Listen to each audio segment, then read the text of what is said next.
guys! Welcome sa aking YouTube channel, and for today's video, gusto ko naman i-share sa inyo kung paano ba natin mako-convert ang ating G-Credit into cash using coins.ph. So kung paano ba yun guys, just keep on watching and don't forget to click the subscribe button and hit the notification bell para lagi kang updated sa aking mga upcoming videos.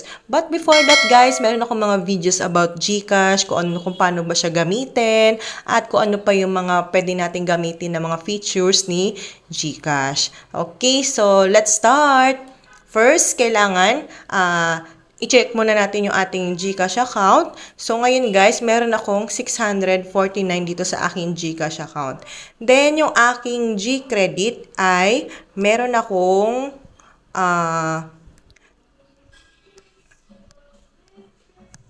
sa G-Credit guys, meron akong credit limit na 1,000. So, pwede natin tong makuha.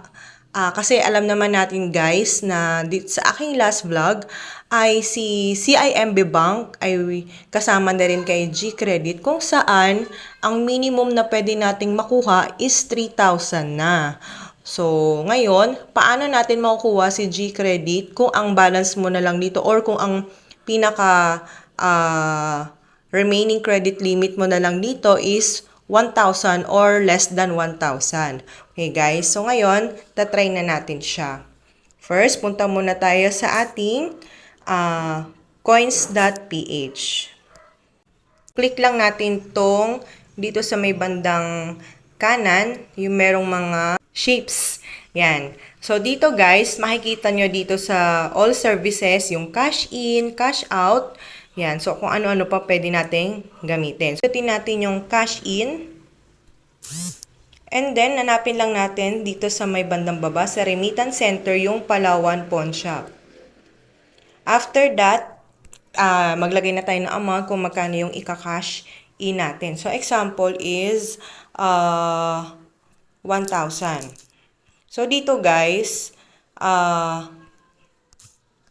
kailangan mong merong sobra na service fee na tinatawag. So, dito kay coins.ph, meron siyang service fee na 25 pesos. Ngayon, kung sakto yung laman ng G-Credit mo na 1,000, bawasan mo na lang dito sa total kasi para masama yung service fee. So, gawin na lang natin siyang 900.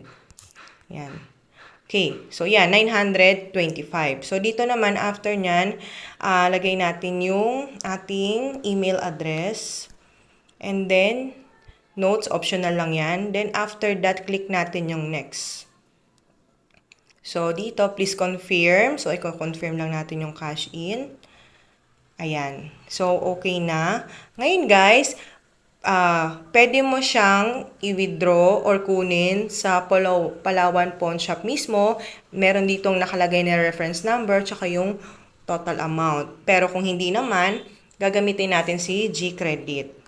So, kopyahin natin yung reference number or titignan natin doon sa email pala na pinagsendan. Kasi doon natin ika-copy-paste yung ating reference number, din ilalagay natin sa ating bills. Babayaran natin siya doon.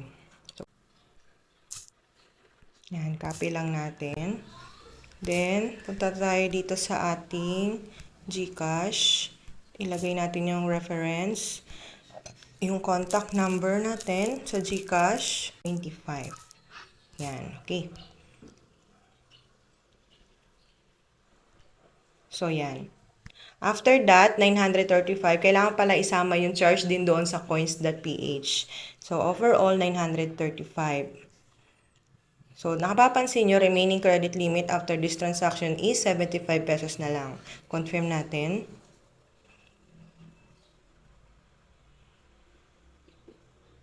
Yan, okay. So, meron na tayong 925.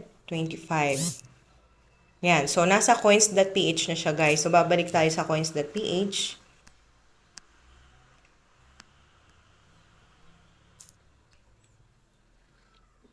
Yan. Okay. So, ngayon, okay na. Pupunta na tayo sa cash out. Then, i-click natin si GCash. Kailangan gamitin si GCash at kailangan ilagay natin yung amount, which is 900 kasi kay coins.ph yung 25. plus 10 pesos na charge para naman sa pag-cash out. Then after nyan guys, kailangan natin ilagay yung account name and account number, pero pwede rin naman i-click yung send to myself. Then after nyo naman mailagay yung details nyo, ilagay nyo yung contact number, then yung amount na 900. And then, magbibigay sila ng authentication code. Then, i-type lang natin yon. After that, i-click lang natin yung next.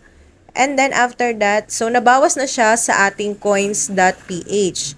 So, meron din tayong na-receive na text message na na-transfer na siya sa ating GCash. So, ngayon, i-check natin. So, kanina, 649. Ngayon ay nadagdagan na siya ng 900. So, ayan guys. I hope na nag-enjoy kayo sa aking video for today. Thank you so much for watching and don't forget to like, comment, and subscribe. Thank you so much. Bye!